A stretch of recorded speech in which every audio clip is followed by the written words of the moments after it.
پھر یہ کہ قرآن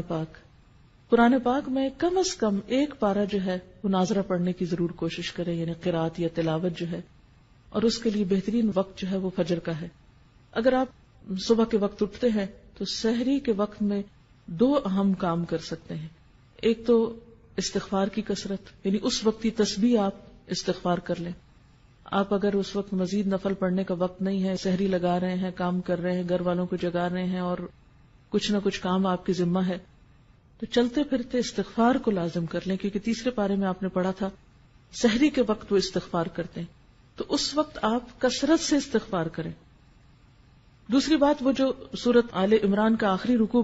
حضور صلی اللہ علیہ وسلم سویرے اٹھ کے وضو سے پہلے پڑھتے تھے، کوشش کریں کہ اسی طرح پڑھ سکے۔ اگر زبانی یاد کر لیں تو بہت اچھا ہے، اگر نہیں بھی تو کہیں پر لکھ کر لگا دیں اور اس کو پڑھیں، کیونکہ یہ سنت پر عمل ہو جائے گا۔ اب ہوتا کیا کہ عام طور پر خواتین کیا کرتی ہیں، آپ نے سحری کی، مرد حضرات تو چلے گئے مسجد، آپ پیچھے سے کچن صاف کرنا شروع کر دیتے ہیں۔ کچن ہو جائے گا صاف، ہٹ جائیے وہاں سے، آئیے مسواک بہت اچھی طرح کیجیے اور اچھی طرح وضو کیجیے اور طویل فجر کی نماز پڑھیے، کیونکہ نبی صلی اللہ علیہ وسلم فجر کی نماز ساری نمازوں میں لمبی پڑھتے تھے۔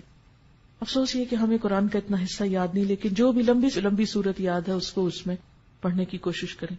دوسری چیز جو اس سے پہلے کرنے کی ہے وہ تلاوت قرآن ہے۔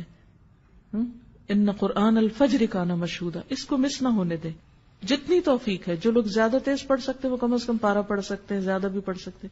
تو سورج نکلنے سے پہلے تک آپ کیا کریں، فجر کی نماز اور تلاوت میں وہ وقت گزاریں، اور بہت عبادت کا بہترین وقت ہے۔ پھر اس سے پہلے کہ سورج طلوع ہو آپ کیا کریں، صبح شام کی دعائیں جو ہیں مسنون اذکار وہ کر لیں۔ صبح شام کے مسنون اذکار یعنی وہ دعائیں جو نبی صلی اللہ علیہ وسلم صبح شام پڑھا کرتے تھے، آپ مسنون دعاؤں کی کسی بھی کتاب سے لے سکتے ہیں۔ اس سلسلے میں ایک کتاب وَإِيَّاكَ نَسْتَعِينُ کے نام سے الہدا سے شائع کی گئی ہے۔ اس میں ان دعاؤں کی سند، فضیلت، پڑھنے کا طریقہ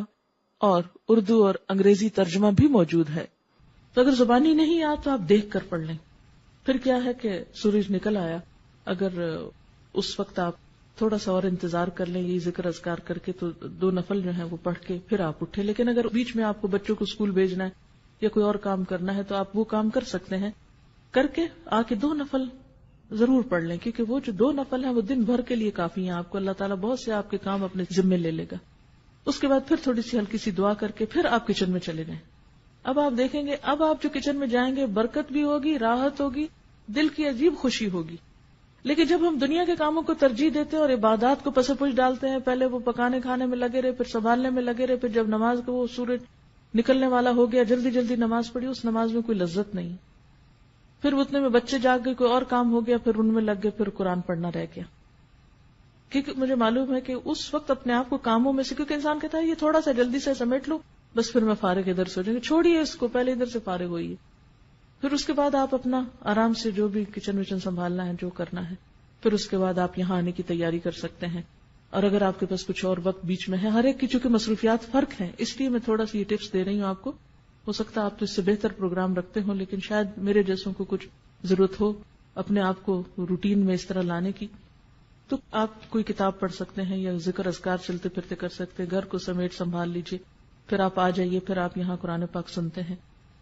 کیونکہ علم کے رستے پر ایک ایک قدم جو انسان نکل کر آتا ہے اس کا بے پناہ اجر ہے، اور مل بیٹھ کے جو ہم پڑھتے ہیں اس کی ایک اور ہی برکت ہے۔ اور پھر اس کے بعد آپ یہاں اگر کوشش کریں ظہر کی نماز پڑھ کر جائیں، اگر یہاں نہیں تو گھر جا کر فوراً ہی پھر آپ ظہر کی نماز پڑھیں، اور پھر اس کے بعد یہ ہے کہ اگر آرام کرنا ہے کچھ دیر آرام کر لے تاکہ پھر شام کی عبادت جو ہے رات کی اچھی ہو، تو پھر اس کے بعد ہر ایک اپنے اپنے روٹین کا کام کر سکتا ہے۔ پھر خاص طور پر افطار کے قریب جو ہے وہ تھوڑا سا اپنے آپ کو روحانیت کی طرف پھر لائیں، افطاری لگا لیں، کر لیں جو بھی کرنا ہے، 5 منٹ دیں، 3 منٹ دیں، 2 منٹ دیں، 10 منٹ دیں، حسب توفیق جو کسی کو اویلیبل ہے۔ کہیں پر بھی ہیں آپ، اپنے گھر میں یا کہیں افطار کرنے گئے ہیں یا کوئی آپ کی طرف آیا ہے یا آپ کسی گاڑی میں بیٹھے ہوئے ہیں، افطار سے پہلے کے چند لمحے انتہائی قیمتی ہیں، دعاؤں کی قبولیت کا وقت ہے، اس میں پھر دعا کی طرف رجوع کریں۔ اور جو دعاؤں کی کتاب جیسے قرآنی اور مسنون اذکار کی کتاب اگر آپ کے پاس ہو تو